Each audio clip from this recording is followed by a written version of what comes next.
Salam saudara terkasih dalam Yesus, salam jumpa pada renungan harian Embun Pagi. Mari kita melakukan berbagai aktivitas kita dalam hari ini dalam tuntunan firman Tuhan yang menuntun kita dan mengimani bahwa Tuhan adalah menjadi pembela kita. Oleh karena itu, sebelum kita mendengarkan firman Tuhan, kita bersatu di dalam doa. Damai sejahtera Allah yang melampaui segala akal dan pikiran, itulah yang melihara hati dan pikiranmu dalam Kristus Yesus Tuhan. Amin.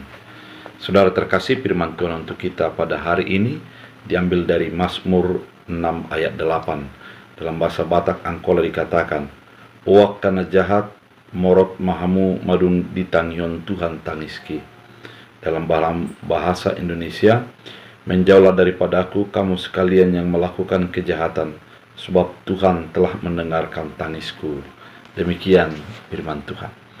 Saudara terkasih di dalam Kristus Yesus, Mazmur 6 ini merupakan mazmur ratapan di dalam pergumulan, di mana pemazmur menceritakan bagaimana pergumulannya begitu berat sehingga air mata menjadi makanannya. Dia menceritakan banyak orang yang mencibir dan melakukan sesuatu yang tidak berkenan dalam kehidupannya. Hal ini menjadi sesuatu yang menjadikan dia merasa terbeban dan mengadu kepada Tuhan agar Tuhan membela dia di dalam keadaan yang dia hadapi. Namun ada sesuatu yang luar biasa dalam sikap pemazmur, yaitu ketika dia mengatakan bahwa Tuhan telah mendengarkan segala keluh dan pergumulan yang dia sampaikan. Ketika pemazmur sudah mengatakan itu, maka dia mengimani bahwa Tuhanlah yang akan menjadi bekerja dan menyelesaikan segala pergumulan yang dihadapi. Sehingga pada firman Tuhan kali ini dia mengatakan bahwa menjauhlah daripadaku kamu sekalian yang melakukan kejahatan, sebab Tuhan telah mendengar tangisku. Pemazmur meyakini dan mengimani bahwa ketika dia sudah menyampaikan kepada Tuhan dan Tuhan mendengarkan keluhnya, mendengarkan segala permohonannya, maka Tuhan akan membela dia, memberikan jalan keluar di dalam persoalan yang dia hadapi.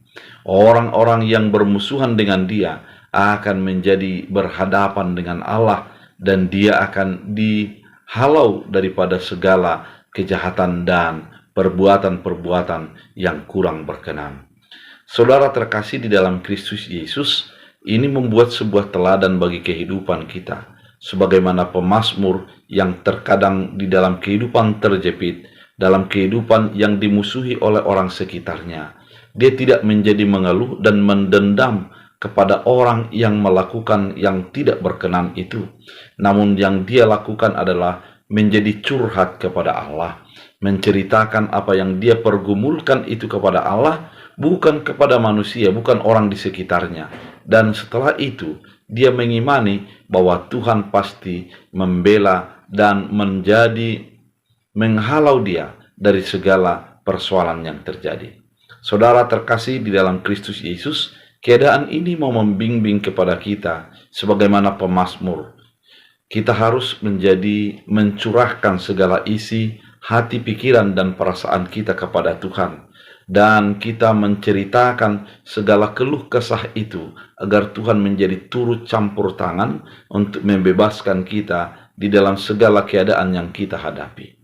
Ketika kita sudah mencurahkan isi hati, maka hilangkanlah dendam, hilangkanlah marah, dan biarlah Tuhan yang bekerja sesuai dengan kehendak dan keputusan Tuhan. Ketika Tuhan sudah mengerjakan apa yang menjadi bagian Tuhan, maka kita harapkan bahwa orang yang melakukan kejahatan, orang yang merancangkan ketidakbaikan akan menjauh karena Tuhan sudah membela kita. Ketika Tuhan membela kita, yang pasti kita akan terlepas dari beban. Kita akan menjadi maju bersama dengan kehendak dan keputusan Tuhan. Saudara terkasih di dalam Kristus Yesus, konsep beriman ini perlu untuk kita hidupi. Bahwa pergumulan yang terjadi bagi kita, kita serahkan sepenuhnya kepada kehendak dan keputusan Tuhan. Ketika kita sudah menyerahkan segala pergumulan kita kepada Tuhan, maka Tuhanlah yang bekerja, Tuhanlah yang melakukan apa yang terbaik sesuai dengan kehendak Tuhan. Oleh karena itu, saudara terkasih di dalam Kristus Yesus, biarlah kehidupan kita, kehidupan yang mengarah kepada kehendak dan keputusan Tuhan, kehidupan yang berserah kepada keinginan Tuhan, dan orang-orang yang ingin berbuat jahat akan menjadi terhalau, dan kita menjadi pemenang dan hidup dalam sukacita.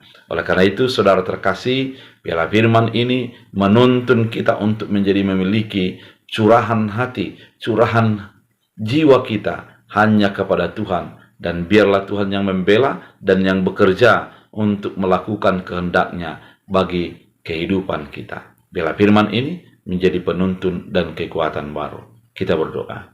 Terima kasih Tuhan Yesus atas firman yang begitu indah. Jadikan kami menjadi pelaku firman, menghidupi firman itu dalam kehidupan kami.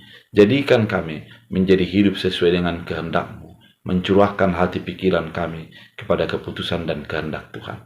Biarlah firman-Mu menjadi berakar berbuah dalam hidup kami, dalam Kristus Yesus. Amin. Tuhan Yesus memberkati.